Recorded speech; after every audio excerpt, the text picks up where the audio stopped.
Welcome to 9 vibes. ఎవరికి వారే తగ్గేదలే అంటున్న ఎంపీ అభ్యర్థులు. ఎస్సీ రిజర్వ్ నియోజకవర్గం ఎవరికి కలిసొచ్చేనో, అభివృద్ధి మాతోనే సాధ్యం అంటున్న కాంగ్రెస్. ఎస్సీ వర్గీకరణ హామీ బీజేపీకి అనుకూలంగా మారనుందా? బీఆర్ఎస్ కు అనుకూలంగా ప్రవీణ్ కుమార్ పాచిక పారేనా? రాష్ట్రంలోని అధికార పార్టీ అభ్యర్థికి పట్టం కడతారా? స్థానికతను పరిగణలోకి తీసుకుని స్థానిక నాయకులకు పట్టం కడతారా? ఉమ్మడి మహబూబ్ నగర్ జిల్లాలోని నాగర్ కర్నూల్లో విజయం ఎవరిది? Let's watch the story.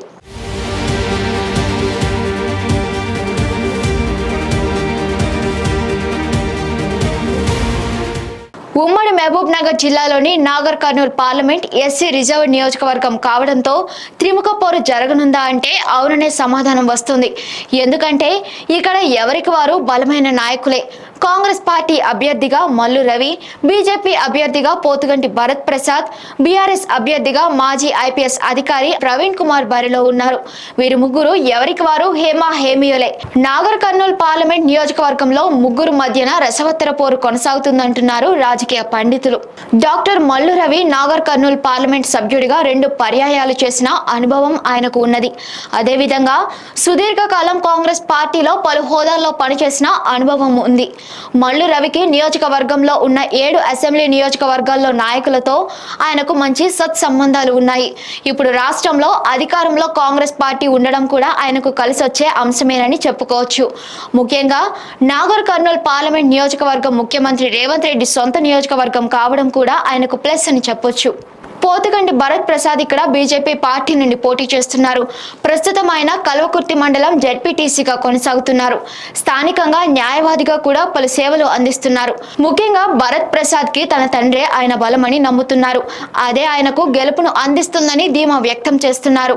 ఆయన తండ్రి పోతుగంటి రాములు గతంలో టీడీపీ పార్టీలో ఎమ్మెల్యేగా, మంత్రిగా చేసిన అనుభవం, అనంతరం టీఆర్ఎస్ లో ఎంపీగా చేసిన అనుభవం కలిసొస్తుందని అంటున్నారు. మరో పక్క చూస్తే బీజేపీ పార్టీ చేస్తున్న అభివృద్ధి మోదీ చరిష్మా ఉపయోగపడుతుందని, అదేవిధంగా ఎస్సీ వర్గీకరణ అంశాన్ని కూడా ప్రచారం అస్త్రంగా వాడుకుంటే కలిసొస్తుందని నమ్మకం వారిలో బలంగా ఉంది. ఆర్ఎస్ ప్రవీణ్ కుమార్ మాజీ ఐపీఎస్ అధికారిగా పేరున్న ఆయన ఉద్యోగానికి రాజీనామా చేసి బడుగు బలైన వర్గాల ప్రజల కోసం పోరాడుతున్నారు.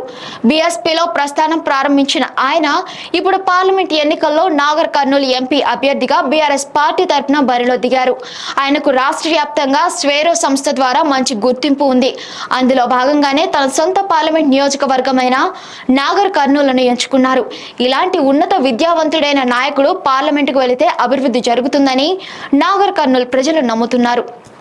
ఏదేమైనా నాగర్ కర్నూల్ పార్లమెంట్ నియోజకవర్గంలో 3 పార్టీలకు చెందిన బలమైన నాయకుల మధ్యన రసవత్తర పోరు జరుగుతుందని, ఎవరు గెలిచినా ఆశ్చర్యపోవలసిన అవసరం లేదని అక్కడ ప్రజలు అంటున్నారు. వేచి చూడాలి మరి నాగర్ కర్నూల్ ప్రజలు ఎవరికి పట్టం కడతారు. For more updates stay tune to 9 vibes.